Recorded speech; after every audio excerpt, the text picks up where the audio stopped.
Hi, welcome to my channel. My name is Samira, and this is my very first reading wrap-up featuring the month of September.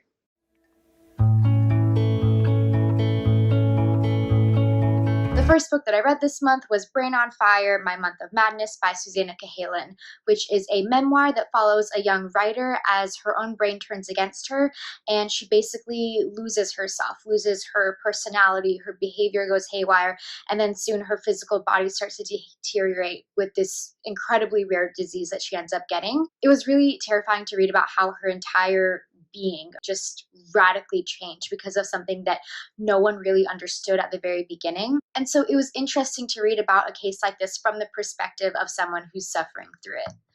That being said, I do think that it was written more this happened, this happened, this happened, this happened, rather than an actual narrative form like memoirs such as The Glass Castle. So the memoir was steeped in a lot of medical jargon and a lot of very, very fleshed out details about the hospitalization process and all the details with that. So if you're interested in that, there's a lot of that in this book for you. But for me personally, I was not as invested in that aspect of the story. I much preferred hearing about her relationships, about how she navigated her after stage of her illness and building those friendships and relationships again, and how she worked hard to get her personhood back. And she did touch on that a little bit in the story, but I would say that it was overshadowed by most of the medical drama that was going on. And so for that reason, I found it harder to get invested, and I gave this book 3 stars. The next book I read was The 4-Hour Workweek by Timothy Ferriss, which is essentially a how-to guide for entrepreneurs on how to limit their work week to, like the title says, 4 hours, and essentially how to retire early and live a life of luxury. Sounds great. The best word I can think of to describe this book is sleazy. I honestly felt gross reading it. Books like this are what makes business people seem like horrible, heartless, soul-sucking monsters, and I can see why. Basically, most of his advice boils down to being lazy, underhanded, and also very exploitative. He says that instead of doing your work, you should pretend like you're sick all the time, move to a remote country, give all your real work to a outsourced assistant that you pay $3 an hour to do everything for you, and then go and like sell a book. So yeah, I usually don't regret reading books, but I really regret reading this one. I don't recommend it. The guy was kind of a D-bag, a little icky. Anyways, I gave it 2 stars only because there was some good advice in there about efficiency, but it's nothing you can't learn anywhere else. So that was my second book. The next book I read was White Fragility, Why It's So Hard for White People to Talk About Racism by Robin DiAngelo. This book breaks down some of the reasons why it's so uncomfortable and difficult for non-Black people to talk about racism in America. DiAngelo uses a mix of psychology, history, as well as her own personal experience to break down some of the specific reasons why we feel reluctant to talk about race issues, especially in America. Being able to talk about race is an important stepping stone into being actively anti-racist. And this book is actually targeted towards white liberals, which I was surprised by. And that's because as much as we can say we're not racist, I voted for Obama, etc., race isn't a two-party issue. It's a pervasive facet of our culture that can be very insidious in a lot of the things we say. And she helps very neatly show why some things are problematic and helps you work through better ways to talk about it. I think this book is a good introduction for people who haven't really been able to have open conversations about race or who haven't read much literature about how to talk about racism, because it takes a lot of very broad topics, but it's not overwhelming in the sense that you feel like you can't absorb everything in time. I ended up giving this book 4 stars. The next book I read was Station 11 by Emily St. John. Reading this book when COVID just hit 200,000 plus cases was real cool of me to do to myself. I mean, don't get me wrong, right off the bat, I gave it 5 stars. It was amazing. It was a super weird experience, but very visceral. And I guess relatable? Hopefully not. But basically, this book follows several different characters jumping between 2 times before and after a virus called the Georgia virus wiped out like 90% of Earth's population. And it follows each of their stories and how they're surviving through this horrible time. for not surviving, if you know what I mean. It mostly follows a traveling theater group as they go to different settlements in America to perform Shakespeare, which I thought was such a cool concept. And I love the way that this book shows how art prevails throughout all sorts of tragedies and all sorts of desolate landscapes. And I thought that that was one of the most uplifting parts of the book. It also shows the connectivity of all our lives and the dangers of dogmatism and fanaticism. Art is universal. Love for literature, for music, for dancing, for theater is something that all humans can experience and bond over. That being said, this book was a lot darker than I thought it was going to be. And I don't know why I thought it wasn't going to be dark, since it's literally about a virus that like knocks out most of the population. But I thought it was going to be like a lot more lighthearted, and it wasn't that lighthearted, honestly. So I definitely recommend this book, but I would just say be wary about your mental headspace when you pick it up, because it might make you feel some kind of way. But it was great. 5 stars. Next, we have Stolen, A Letter to My Captor by Lucy Christopher. This book basically follows a letter. I think it's called epistolary. No. Anyways, this girl named Lucy is 16 and she's kidnapped from Bangkok airport by this guy named Tai. And the book is written as a letter from her to him, hence the title, A Letter to My Captor. Essentially, it tries to take a twist on the whole like kidnapped Stockholm syndrome thing, in which this guy named Tai kidnaps her and basically keeps her until she falls in love with him to his taste, which he's convinced that she will do. I thought it was pretty okay.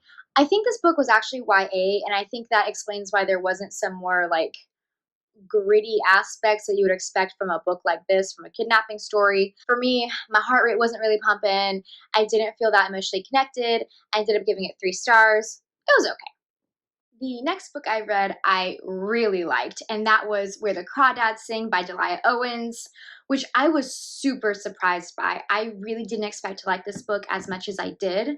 If you watched my last video when I hauled this, you saw that I went in completely blind. I actually didn't realize this book was a murder mystery, even though it says, like, right there, it's a murder mystery. It went right over my head. So when I was reading it and halfway through, I was like, holy crap, this is a murder mystery. I was super pleasantly surprised. Basically, this book follows a young girl named Kaya as she's raised in the marshes of North Carolina.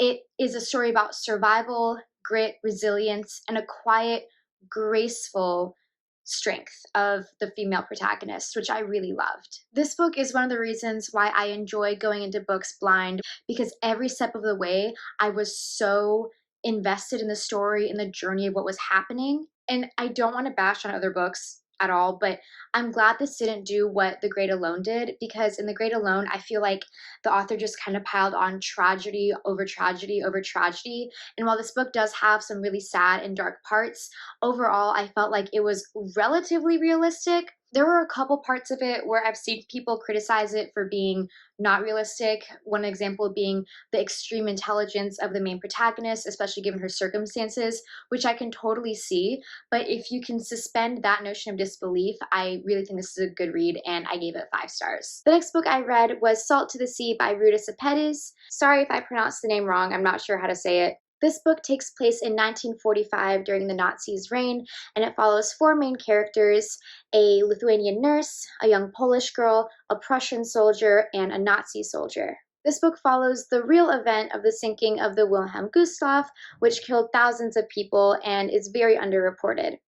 And while I really appreciate getting to learn about history facts that I've never known before or that isn't talked about very much in most circles, this book really fell flat for me. The main reason why it was really hard for me to get invested in these characters is because the author jumped from character perspective to character perspective so quickly that it was nearly impossible to like any of them or to get a feel of any of their characters. And for that reason, I gave it 2 stars. So just to show you an example of how most of the book is like, you have this character, right, who's one of the main 4, and then you jump to this page for this character, and then you jump to this page for this character, and then you jump to this page for this character again. So it was really hard to get like invested in any of them. I think usually it's a hit or miss when someone tries to show a real tragedy by using characters that they made in order to make readers either one, aware of the historical event, or two, feel more emotionally connected to it. And while this book did one of those two things, I learned about the event, it didn't make me feel more emotionally invested because of the characters at all. I felt a very harsh disconnect between those 2 points. Completely coincidentally, I read another World War II historical fiction, which was All the Light We Cannot See by Anthony Doerr. This book follows a blind yet capable young girl living in German-occupied France, as well as a young orphan living in Germany who's enlisted into the Hitler Youth because of his intelligence and skills with radio transmitters. This is a very slow burn book which shows the ramifications of war and how it devastates and rips apart lives and has lingering effects even decades later. So this is a Pulitzer Prize winning book. I can see why so many people love it, but I just didn't feel as moved by it as I think most people were. There's a lot of really powerful aspects in this novel, but I did feel like it dragged on just a little bit too much, especially in the middle of the book where I felt like it could have been condensed just slightly. And I do get not every book is going to be action sequence after action sequence, and not every book is going to have big, impactful, dramatic moments, but a lot more quiet and subdued moments of feeling. But I still feel like could have given me something. Personally, I felt a lot more moved by The Nightingale by Kristen Hanna, which is another World War II historical fiction that I would personally recommend over this one. However, I will say to this one's merit, the last 100 pages did have me feeling a little more emotional than the rest of it, and I gave this book 3 stars. So the last book I read this month was the most surprising to me, and that was Great Expectations by Charles Dickens. I'm trying to accent again.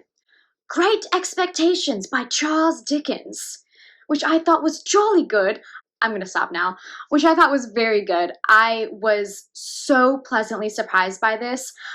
Number one, I learned who Pip was. Honestly, I have no idea what the difference is between Tom Sawyer, Oliver Twist, and this kid named Pip from another book, I think.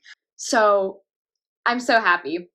Number two, I've never read Charles Dickens before because I thought that his books were going to be dry, dull, lagging. I don't know why I thought that, but it was actually really funny. And I found myself chuckling out loud at several points just because of the narration's humor. Basically, this book follows a young orphan named Pip and his desire and his thirst to make something more of himself and to climb higher into society. And I can't tell if this story is a cautionary tale about why you shouldn't try to be a social climber, but it really showcases at the heart of it how important it is to hold your close relationships, your humanity, and your empathy as the most important thing in your life overall, over money, over social status, because this book shows a lot of characters who have everything that you could possibly want with their money and their status, but who are living very, very sad lives. And it also showcases on the other side people who live very humble, practical, but loving lives. And so I really enjoyed this journey. I thought it was interesting to see how Dickens wrote, I think, one of the first anti-heroes in literature, following a character who's not necessarily honest, not necessarily the most kind person, but who constantly thrives to prove himself and who's very self-critical, which I think a lot of us can relate to. And so what I liked about this one is that the main character, Pip, was maybe not a hero, but he was human. And the storyline was pretty good too. Side note, all Victorian literature that I've read is so freaking dramatic. There's always like secret parentage and someone coming back from the dead and a long lost relative and like someone dying, and it's wild. I don't know what these people were on, but I gave this 5 stars. I really, really enjoyed it. Okay, so those are my 9 books for September. I feel pretty good about it. If you have read any of these books, if you have thoughts on it, if you absolutely hated everything I said, please let me know. I have no friends that read, so I really am relying on BookTube to have these conversations, and I would love to hear your opinions. And if you have any recommendations on what I should read next, I would also love to hear that. With that being said, it's time for Spooky Month, and I'll see y'all later. Bye!